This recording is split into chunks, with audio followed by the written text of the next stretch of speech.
Hello everybody, welcome back to Ash's Glitter Factory. Today I'm reading chapter 47 from the Grimrose Girls. Chapter 47 is called Yuki. This time, there weren't any snowflakes. She had created mirrors, jagged, broken points floating in the air like sharp stalactites. They hung in the air for a moment, and Yuki looked on in shock, all pieces pointing to Ella, standing with an outstretched hand. In every flicker of the mirror, there was a version of her staring back. When she realized what she'd done, when she blinked, all the mirrors clattered to the ground. They fell, the glass shattering in a million tinier pieces, the mirrors covering the floor in their glittery form, like they were standing over a fairy cave as they started to melt like ice. Ella lowered her hand, taken aback and surprised. Blood trickled from her wound in her arm, the only mark the mirror left on her. Ella clutched it, turning away so it wouldn't show what Yuki saw. Yuki opened her mouth and then closed it, and her heart broke in two. "What the hell was that?" Rory said, her feet moving, crunching the mirrors under her boots. "Magic," Nani answered simply, her gaze unflinching. Yuki's hands stopped trembling, like they often did when she let all her anger out, when she released the part of her that she was fighting to keep hidden, when she gave in to her feelings and the magic poured out. "How?" Rory started, then she stopped herself, still frowning. "Since when?" "Since the ritual," Yuki answered, finally managing to find her voice. "So it did work," Ella said quietly. "No, it didn't," Yuki snapped, irritated.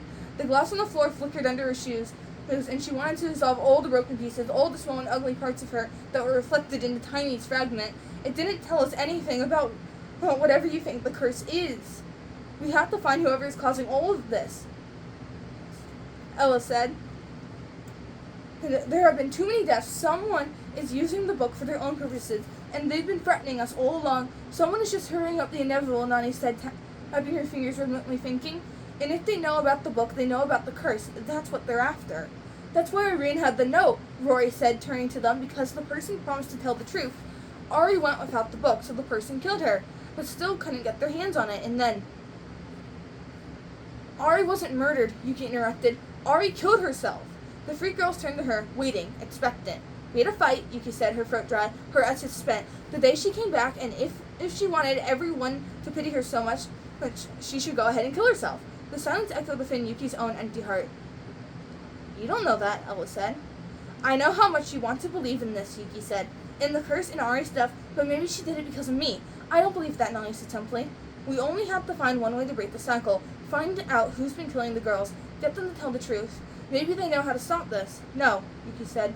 She took a deep sigh. "We're done here. I don't care where the magic comes from. I don't care what the book says." "But we could be cursed," Ella said. "Out of the school of the book ourselves, it's not right. Hand them the book for all I care. Let them have it. I don't want to be a part of this anymore." Nani raised her chin. "You don't get to choose that." Yuki laughed, rough, sharp, full of disdain and scorn. It was so goddamn freeing. It was the sound of everything she was without having to hide. "Funny you're the one to say that," she turned to Nani, intent on having the truth before them. Because that's all they had left, the truth. "You think you're so much better than all of us. From the moment you got here, you think you're so superior." "You know nothing about me," Nani said, and there was true hurt in her eyes. "You're only using us to get your answers," Yuki accused. "You don't want to help. You didn't even tell us why you came here. Didn't do anything that wasn't for yourself. If you want to leave, do it. We're not stopping you." "You don't want to be here," Yuki continued, "and we don't need you here either." Nani looked like she was going to cry, but she only shook her head, her shoulder bumping against Yuki as she looked through the door. "Great," muttered Rory, but loud enough that Yuki could still hear. "Just what we need." Yuki turned her glare to Rory. "You don't even know her," she said. "She's not even interested in the curse." "A second ago you weren't either," Rory said, raising an eyebrow. Yuki threw her hands in the air and Ella flinched, a reflex. Yuki lowered her hands, feeling the gesture like a stab to her broken heart. "If it's a cycle, then what use is it?" Yuki finally said. "No one stopped it before. Maybe it's just better if we let it play out." There was nothing left of the careful, perfect Yuki, and for once her shoulders didn't feel heavy. "Maybe Ari knew that," Yuki said, looking straight at Rory. "Maybe she did what she did because it was the easiest way out." Yuki wanted to be left alone, so she turned on her heel and left. They could deal with the mess. Ella was the one to run after her. Of course she was. "Yuki, wait," she said, and Yuki could hear the trembling in her voice like she was trying hard not to cry.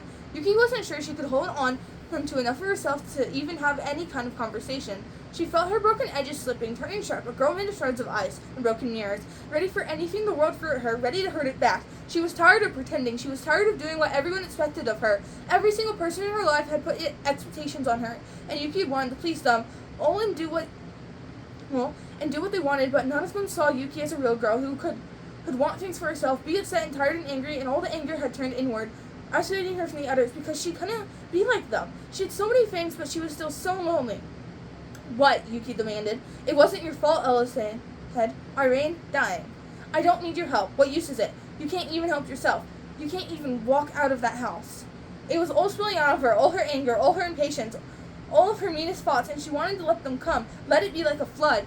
You know that's not how it works, Ella said, her jaw set. I'm just trying to survive there, my father. Don't defend him. Defend him? Ella asked, stunned. Are you accusing him of something? Yes, Yuki spit.